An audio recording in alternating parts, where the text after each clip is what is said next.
तो दोस्तों जय श्री राम आप सभी को। सबसे पहले अपन आंसर नंबर 2 की तैयारी करते हैं, जो कि है रिसोर्स के ऊपर कि रीन्यूएबल और नॉन रीन्यूएबल रिसोर्स किसे कहते हैं। रीन्यूएबल रिसोर्स उन प्रकार की रिसोर्सेज को कहते हैं जो कि the resources that can be replenished through rapid natural cycles are known as renewable resource. यानी कि जो रिसोर्सेज जो बार बार हटाने के बाद भी रीन्यू हो जाए या अपने प्रॉपर्टीज़ को एक प्रॉपर्टी से दूसरी प्रॉपर्टी में चेंज होने के बाद उसमें वापस आ जाए। फॉर एग्जाम्पल, अगर एक पेड़ पौधा बोया गया 50-100 साल बाद वो पेड़ बहुत बड़ा हो गया, उसे थोड़ा सा काट दिया जाए, बीच से काट दिया जाए, ऊपर की तरफ से काट दिया जाए, तो वो पौधा इतनी क्षमता रखता है, वो पेड़ इतनी क्षमता रखता है कि ऊपर के कटे हुए भाग में अपने आप को दोबारा रीग्रोथ दे सके। उससे अपन रीन्यूएबल रिसोर्स भी कहेंगे। आइए सेकंड पॉइंट जानते हैं। These resources are able to increase their own abundance through reproduction and utilisation of simpler substance. यानी कि अगर एक जंगल को ह्यूमन जो है वो जंगलों को काट रहे हैं, है ना, परंतु अगर जंगल को कुछ समय के लिए ऐसे ही छोड़ दिया जाए तो जंगल अपने आप में इतना सक्षम है कि वो अपनी खुद की अबंडेंस को कई गुना तक बढ़ा सकता है, वो भी within a short period of time. 1 year is very short period of time for this trees to grow such high. But ये अपनी तादाद को, अबंडेंस यानी कि खुद की सुंदरता को, जंगल की सुंदरता क्या, जंगल की सुंदरता है उसके हरे भरे पेड़, और वो पेड़ खुद में ही सक्षम है अपने आप को और बेहतर बनाने के लिए। थ्रू रिप्रोडक्शन, आपस में ही self pollination and cross pollination को करके वो दोनों या वो सारे पेड़ अपनी अबंडेंस को बढ़ा सकते हैं। फॉर एग्जाम्पल, प्लांट्स, क्रॉप्स जो कि खाए जाते हो, क्रॉप्स यानी कि खाने वाले, फॉरेस्ट जंगल, as well as animals, animals भी खुद में इतने सक्षम है कि वो रिप्रोडक्शन करके अपने आप की तादाद को बहुत गुना बढ़ा सकते हैं।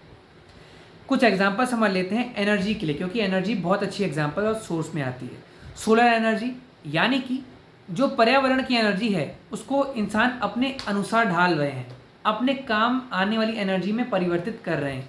सोलर एनर्जी, विंड एनर्जी जो कि टरबाइंस को घुमा करके मोटर लगा दी जाती है जिससे एनर्जी स्टोर होती है पीछे। सोलर एनर्जी, धूप की एनर्जी को अपनी बिजली बनाने की एनर्जी में कन्वर्ट करना।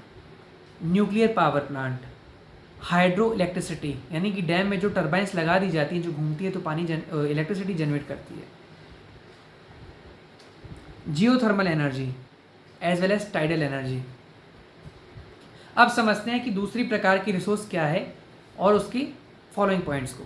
Number second resource is non renewable resource. जी हाँ दोस्तों, these resource can not be replenished at all through natural processes are known as non renewable process. अच्छा, इसका पहला पॉइंट इतनी आसानी से समझ में नहीं आने वाला, पहले दूसरे पॉइंट को समझते हैं। These are available in limited amounts which can not be increase. यानी कि ये बहुत ही सीमित अमाउंट में मौजूद है, ये सिर्फ इतने से अमाउंट में मौजूद है, भले खपत इतनी ज़्यादा हो रही हो, ये केवल इतने अमाउंट में ही मौजूद हैं। एवं these resource include fossil fuels, metals, copper, iron which take a lot of time to form. यानी कि किसी प्रकार के फॉसिल फ्यूल्स अगर आपको नहीं पता हो तो बता दूं, फॉसिल फ्यूल्स पेट्रोल को बोलते हैं, कोल को बोलते हैं, इवन मेटल्स को भी बोलते हैं, जो कि धरती से उत्पादित होते हैं या धरती के भीतर बनते हैं। जब उसको तेज़ी से प्रेशर लगाया जाता है तब नीचे कई प्रकार के तेल बनते हैं जिन्हें अपन फॉसिल फ्यूल्स के नाम से भी जानते हैं। Once a non renewable resource is consumed it is gone for ever. अगर आपने किसी एक जगह से, पर्टिकुलर एक जगह से, किसी एक एरिया से तेल को निकाल लिया बाहर, तो उस एरिया पर तेल को बनने में बहुत ज़्यादा लाखों करोड़ों साल लग जाएंगे और वो जल्दी उस एरिया पे बनेगा भी नहीं। इस पॉइंट का मतलब ये है, यहाँ पॉइंट में गलती है, लिखा है it is gone for ever, but नहीं, it is not gone for ever. वो लाखों करोड़ों साल बाद दोबारा वहाँ पे बन सकता है, ऐसा कोई पर्टिकुलर फिक्स नहीं है।